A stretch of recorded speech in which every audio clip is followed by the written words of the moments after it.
One of the first points of call for the Lagos State government is resolving the crisis that has rocked the Shangisha estate in Magodo, Lagos.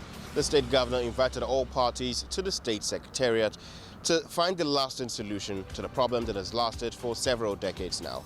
Hello and welcome to a brand new episode of This is Lagos.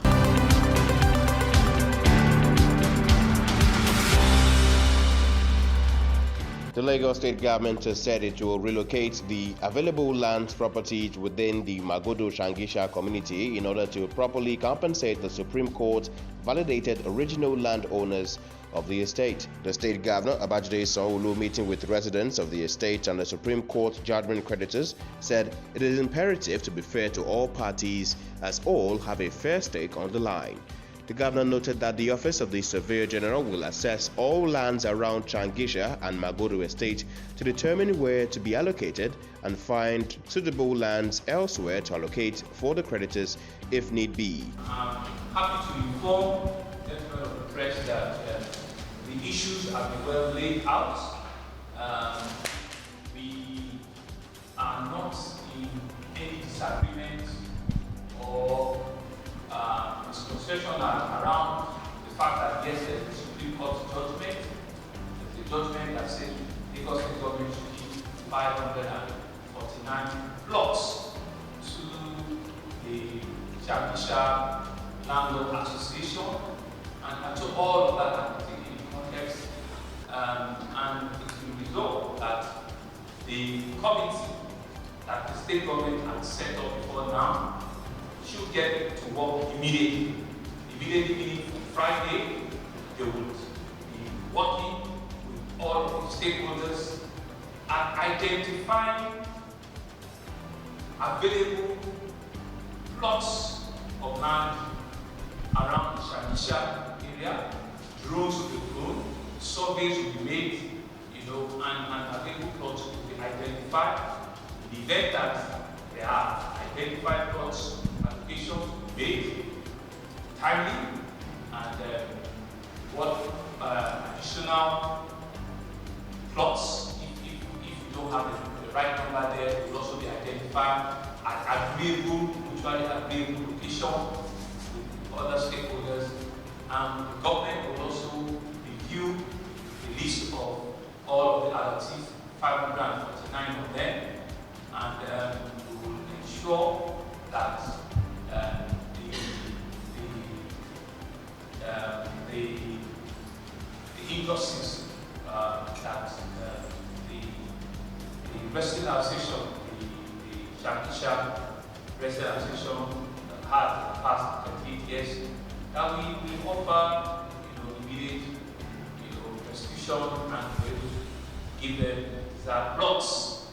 It was also been agreed that there should be de-escalation of police movement, in Magodo, because we all agree that we can solve this thing on the table amongst ourselves, and that process has started. And so there is no need for men of the police to come from either Abuja or wherever into Magodo Resident Station again, and that the peace that Magodo is known for is assured.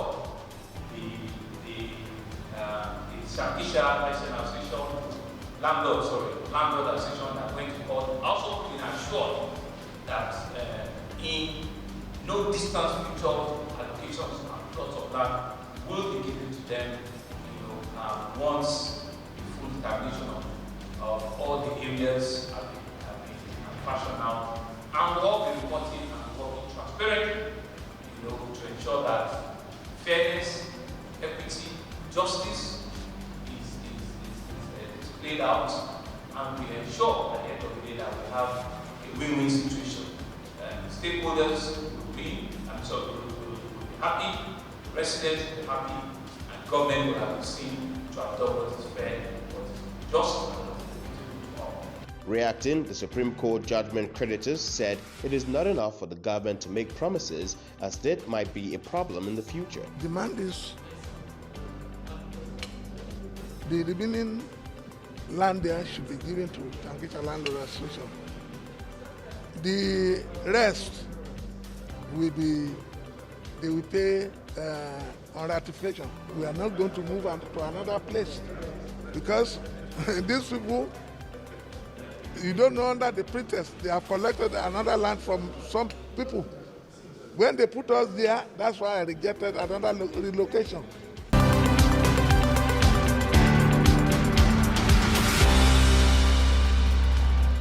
The Lagos State Governor, Sanwo-Olu, has assured residents that he will implement the report submitted by the panel of inquiry into the Ikoyi building collapse. The governor, receiving the report on Wednesday, immediately set up a 4-man committee headed by the Commissioner for Special Duties, Mr. Tayo Bangboshe Martins. The governor tasked the committee with submitting a report for the state executive to implement actions and punishments against those found wanting. Let me, on behalf of the people and the government of Lagos State, first acknowledge the very difficult task that passed on to you and the commitment and the quick response that each and every one of you gave to the assignment. What you've just presented to us now will immediately be turned into a white paper. And so I will also be constituting a white paper committee almost immediately that will read through and be able to issue out all of the various recommendations, right, that government can implement, immediately. The 21-story building collapse, which rocked Lagos on the 1st of November 2021, is the most high-profile of cases of similar collapses in recent years, which claimed 45 lives.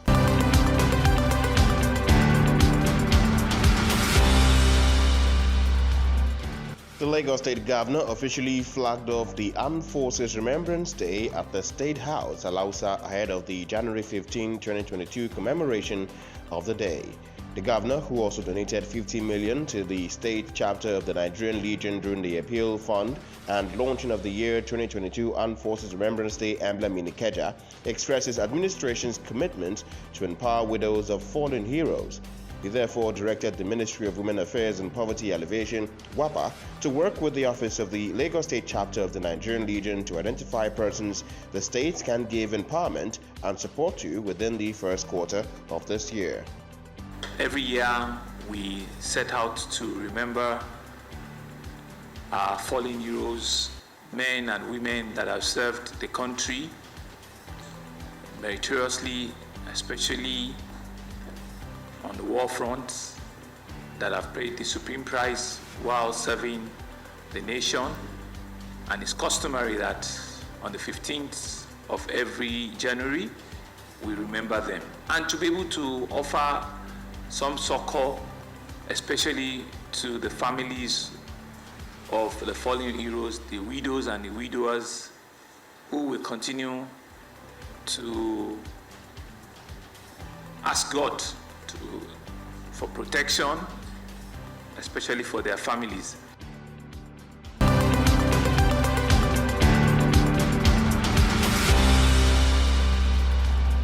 The Lagos State Governor, Sanwo-Olu, says the red and blue rail line projects will be completed before the end of 2022.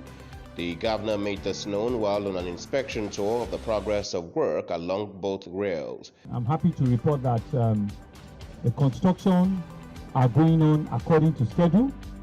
All the contractors, you can see even today being a working day, they were all on site working. You could see where we started from at the iconic Ikeja station, which will be the main iconic station for the Red Line.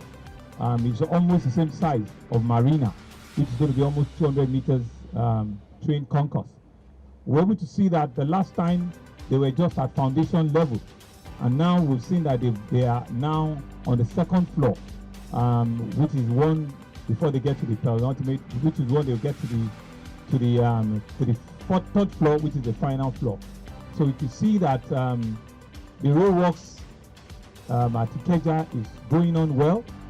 The overpass from Obafemi Awolowo onto Agege Motor Road, you could see also the stabling yard, that everything is on course.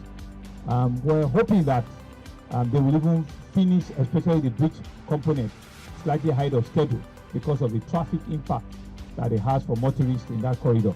We push them to ensure that maybe by the end of the third quarter, the bridge should be completed, right? Until they've agreed with us that they will push that. So we're happy with what we saw at Ikeja Station. From there, we went to Yaba. We actually meant to make a detour into Mushin, but because of the logistics of how to get into Mushin Station, it became very difficult for us. But Mushin Station, Lamata can take you there. It's also live and is working. And there's also supposed to be an overpass and a station there as well. So we moved to Yaba. At Yaba, you saw also that the station is out. The last time we were there, they were just excavating. If you remember very well, 3 months ago. But right now, you can see that they are decking to go to the second floor. And that is also a fairly big station. You also saw the beams out at the overpass at Yaba. Queenborg, the contractor step, all of it, they are on site. And they've all been given matching order to ensure that they keep to the timelines and they keep to the deadlines. From there, we move to EP38. Similarly, also at EP38, you notice we have an overpass which crosses Apapa Road from Murtala Mohammed onto Abadmak onto Old Apapa Road. You could see that the columns are being, or is it the beam? The columns are coming up, the piers are out, and they're launching, the columns already. And we all walk to the station. That station is the one that is far ahead of delivery because they finished the carcass of that station, meaning that we were able to walk into the station and it was safe enough for us to walk around. The real frame of the station has been completed. It will just be the concourse that they will need to build now onto the rail track, and begin the furnishing, and all other things that needs to go into the EP38 station. And finally, we are here at the very iconic Marina Station. So the Marina Station is the last station for the Blue Line, right?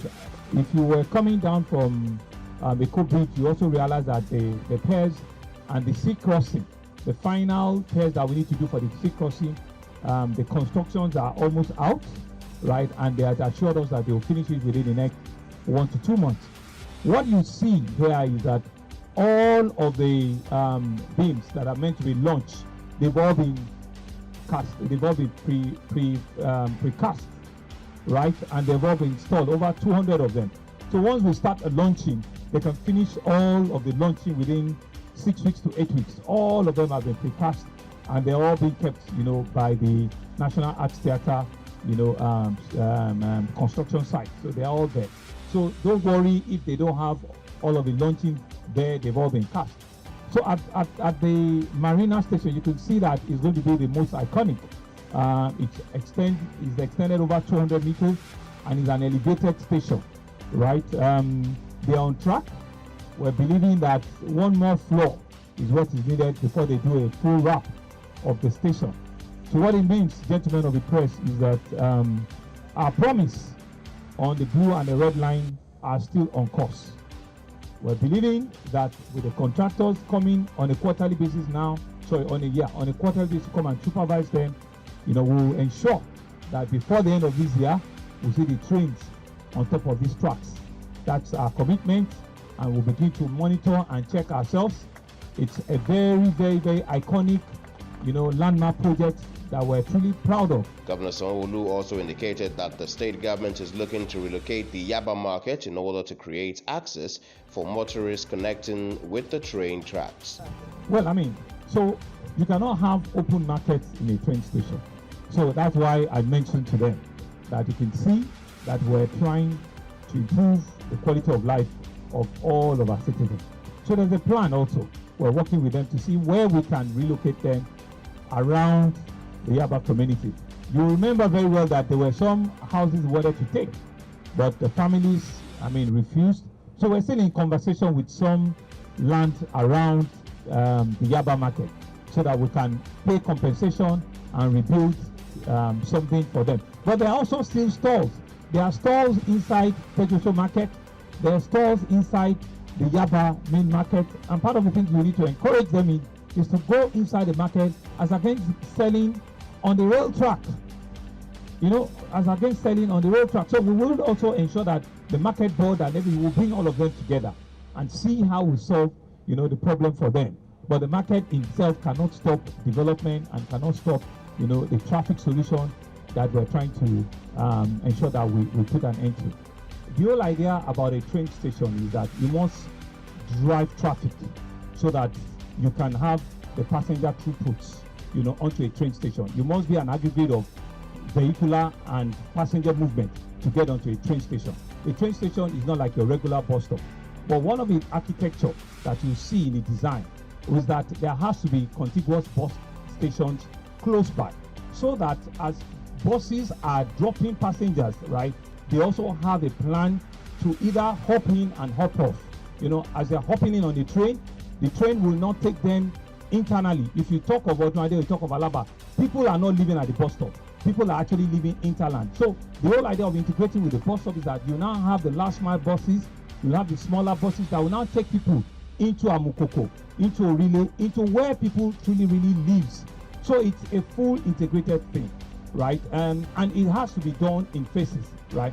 The contractor that is doing the road project is not the contractor that will do the bus stop. So it's an addition to it. So it's not that it's off track. It's not that it's an increment in the budget. No, it is on track. It is within what the solution will give. And so for them, a train will not stop at every vehicular bus stop. A train will only stop at dedicated, fairly long distance bus stops, so that they can have the aggregate of passengers to be moved. So you see that we will have, like you have Marina, for example, that we're going to make very massive BRT bus stops that will integrate into this Marina station. That's the only way where you can have a full passenger conversation. When people drop off the train, right, they must have last mile buses, or they must have connecting buses that will now take them interland into where their final destinations will be, right? And the other thing you can do is do a lot of pedestrian movement, so that people that want to walk or people that want to go on a bus will also do. So we are believing that we're on track, with the Blue Line. And like I said, this station is actually part of the Blue Line. This is the most iconic station for the Blue Line, and you need, to do that sea crossing. One of the things that have delayed the Blue Line is actually the construction of the sea crossing, which is where you can see that we're getting to the handoff, and the Marina station will speak, to that. I think your second question was around Ikeja, along, and do we have a plan? Yes, we do. Where we stood, if you remember, so what will happen at Ikeja along is that the overpass takes the entire vehicular movement onto the bridge. It's going to leave only the BRT and the dedicated bus lane remaining. It's going to take the entire vehicular up the bridge and turn either into Upper Femi Awolowo or continue to go towards Ikeja along. If you look at that station, you see it's backing the Ikeja bus station that we have, which is from Medical Road, which is right in front of Lasud Hospital. So it's meant to integrate. Once you have buses coming down from the main bus station, there will be just a walkway that will take you into the station, right, into that you can go in and get your bus. So it's all been fully integrated on. And maybe you have concerns around maybe the yellow buses or something. They will also have their dedicated bus stations. It's the same right of way that we currently have now that we're going to give back to our commuters. It's just that now they'll have a bridge component part of it, right? So nothing is being lost. In fact, we're improving the entire route, and transportation experience in that whole corridor. The 34-kilometer rail line projects will link Agbado to Marina, while the 27.5 kilometers Blue Line rail project will run from Okomaiko to Marina.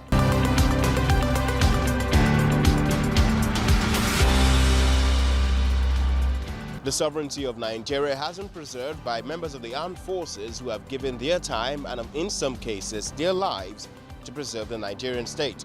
The state government is ensuring it remembers all those who have given the supreme sacrifice during the course of their service to the nation.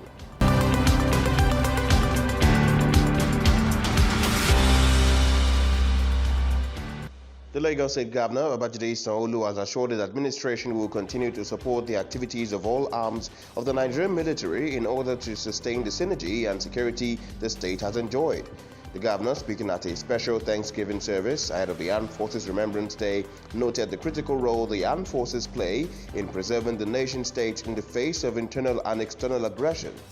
Today is for the remembrance of our fallen heroes, and I want to, on behalf of the people and government, thank all their families that are here and assure them that the government will continue to do what is expected of us, to continue to remember them and to say that they are fallen, they are well-fallen heroes, but their time and their efforts and their commitment in the country is not in vain. As we go back, as we are leaders in our own little rights, because it's not only the governor that is the leader. In your office, you're a leader. In the platoon you are commanding, you're a leader. In the barracks you are commanding, you're a leader. In your home, you're a leader. In the school you are leading, you're a leader. And if all of us can indeed listen and take the words that have been preached to us this morning, then indeed the Lord will lead. He will not only lead our nation, He will not only lead our land, He will not only heal our land, He will heal our society. The sermon was centered on the contribution of individuals to hold forthrightness in rooting out the criminal elements in the society. And 4 things for people to do. Number 1, that they must be humble. They must not be arrogant in their ideas and thought. That yes, with our wisdom, with our experience, with the various policies and initiatives, things will be okay. Yet it is good to plan. It is good to strategize. It is good to brainstorm. While brainstorming, initiating ideas, always remember that seek the face of God in all these things that have been put together.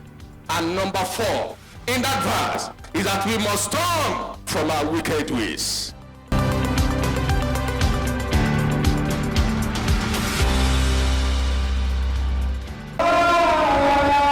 It's a special prayer for 2022 Armed Forces Remembrance Day in Lagos as Muslims gather at the State Central Mosque in Alausa to offer prayers for the fallen heroes.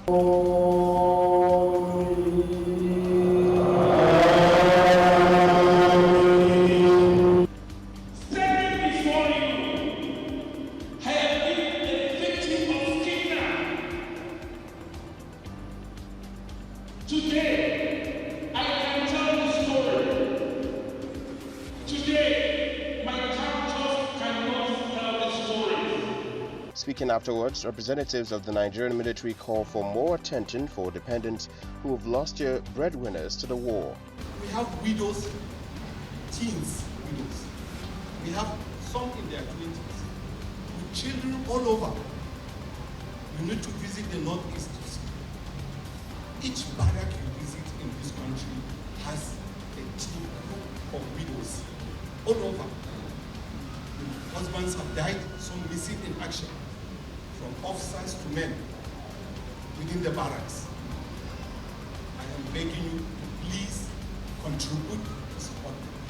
Deputy Governor on the spot calls on Nigerians to embrace peaceful resolutions to prevent the devastation that war can bring. It's that uniqueness that God has given us. How are we using it to build our country?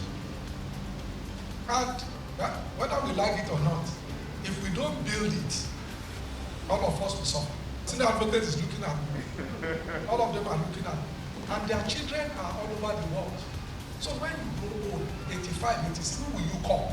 Just a few days ago, Mr. Governor increased the support for the widow from around 5 million to 50 million. Mr. Governor has also ordered that the Ministry of Women Affairs and Poverty Alleviation should quickly, with immediate effect, go and arrange a training for the widows of our fallen heroes. And at the end of the training, they will also adequately compensated. Muslim faithful continue to urge terrorists against using the Holy Book to bring about needless bloodshed in Nigeria.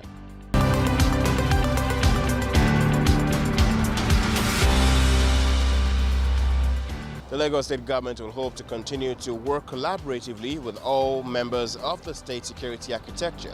This is to ensure that peace is preserved in the state and, of course, continues to provide for those who have been left behind by the tears of war.